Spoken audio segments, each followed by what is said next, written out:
Hugh Grant, the CEO of Monsanto, immediately cornered me as I walked into the room. They are incredibly interested in dialogue. This is what they wanted us to know. But they're open to talk to us. They're happy we're here. They're happy you're all here. They think dissent is important.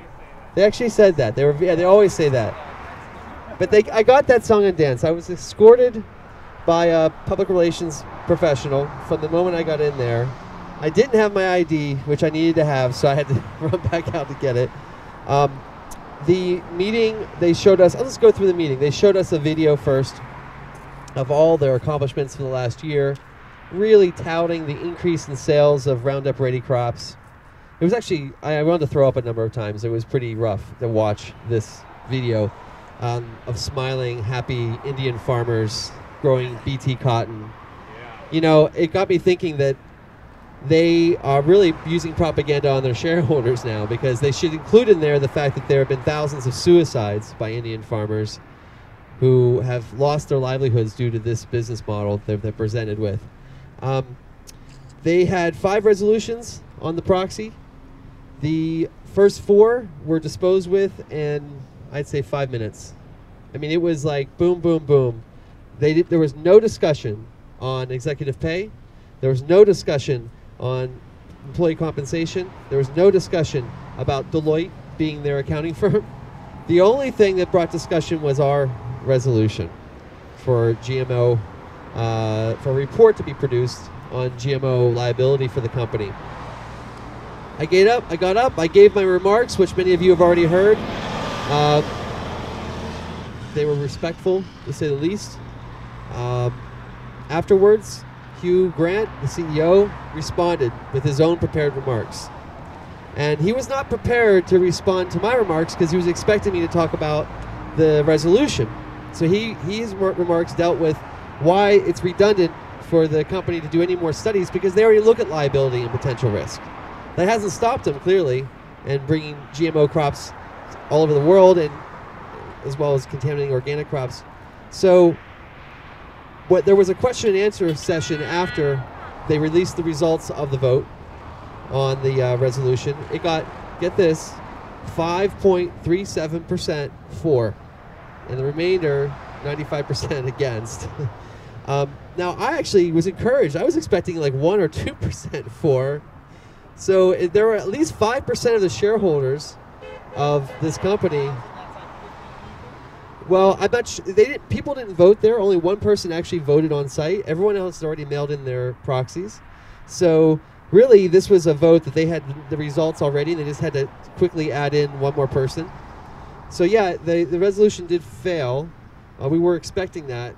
But actually, the 5% of their shareholders are thinking. So I think that's kind of positive. The best part of it was that there was a chance for asking questions of the CEO, of Hugh Grant. And first, there was a woman who works on clean water issues in the Missouri and Mississippi River Basin. She had complained, she's a nun, she had complained that she's been coming to these meetings for 10 years, and they've been talking about the same issues for 10 years about nitrates and other pollution that's in the waterways that is harmful, and that these levels of nitrates have not gone down in 10 years. And her question was, why isn't Monsanto working on biotech crops that reduce the need for chemicals to be dumped on them? Isn't that sort of a benefit? Wouldn't that be a benefit to see a reduction in chemicals? And she asked that question. And Hugh said, we're making a major initiative to reduce the amount of water that we use in agriculture. And he really just bypassed the whole runoff question altogether and went straight to, we're going to grow drought-resistant corn, and we have a new product coming on this year for drought-resistant corn. And so it was very much a rah-rah. We've got that problem solved, you know. Then it was my turn to get up. I actually waited. I wanted to see if there were any other questions from anyone else out of the whole room, and there was no one else asking. I mean, not a single person besides the 2 activists in the room was willing to ask a question. Either people are terribly afraid of this man or of this company. You know, I think most of these people were employees who have shares, so they have a right to be there, but none of them, no one had a question. Nothing. Not even a friendly question. Just like, let's get out of here. Let's get this over with as soon as possible. So I got up and I said, look, From my remarks, as you know, I was focused very much on this labeling issue. And I want to know, what is Monsanto's position on the FDA requiring genetically modified foods to be labeled? And assuming that if the position is you're against it, how much money is this company going to spend this year fighting politically in California and in Washington and elsewhere, where there are efforts underway legislatively and through ballot initiatives to bring about labeling? What is this company going to spend to fight labeling?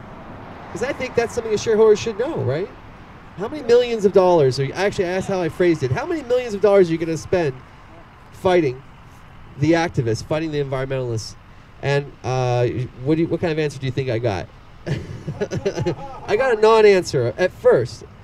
The answer was, we're really concerned about, perception of our company. There's a lot of people out there who just want to ban biotech, ban GMOs. We don't think those people really understand there could be some benefits. And he tried to portray me as someone who wants to ban GMOs. Well, my question was actually about labeling them. It wasn't about banning them. And they're so stuck in this messaging from 10 years ago that they're used to fighting people who just want to ban them, that when someone actually comes with a reasonable thing, well, don't we have a right to know what's in our food? It's like, it doesn't jive with their rhetoric. So he went on for a good 5 minutes about how we believe in coexistence. We think farmers know how to protect their crops from pollen drift, blah, blah, blah.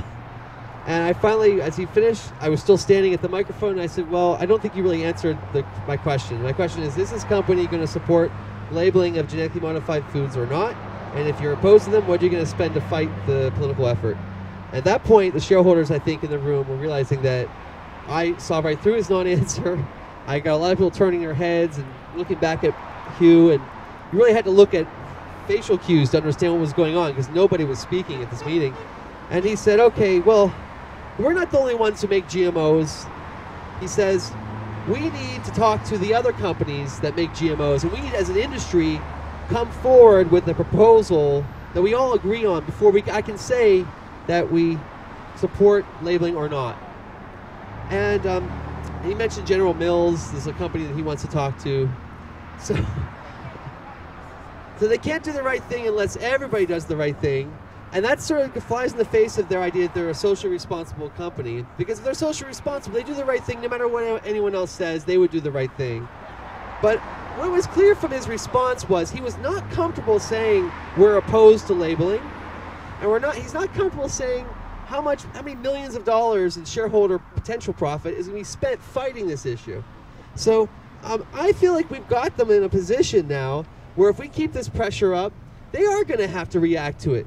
And then afterwards, this was probably the most interesting, the entire executive team came up to me, congratulations, shaking my hand, you made your points and you were respectful and we appreciate that. They're very concerned that I was going to dump blood or something in there. They really thought that I was going to, I got the full pat down. I said, I've got nothing on me. I told them as I was going in, I said, I give you my word that this is just me reading my testimony. I give you my word and I stand by that.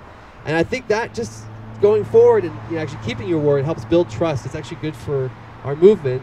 And anyway, I was bombarded with questions by the executive team afterwards, giving me scenarios about, well, pollen drift is really not something that's our concern. It is something that, the organic farmer has to protect himself from that. And the organic farmer, he gets certified, and so he can't lose his certification from pollen drift. And I said, that's completely false. As soon as it's clear through a simple field test that this crop has genetically modified genes in the crop, in the seed, in the plant, they lose their certification. Now, are you going to pay for their crop loss? Are you going to pay to get their certification back, which will take 3 years of inspections? And I was talking to their chief legal counsel. What's his name? Anyway, it was the chief legal counsel for Monsanto. I have his name written down. He is.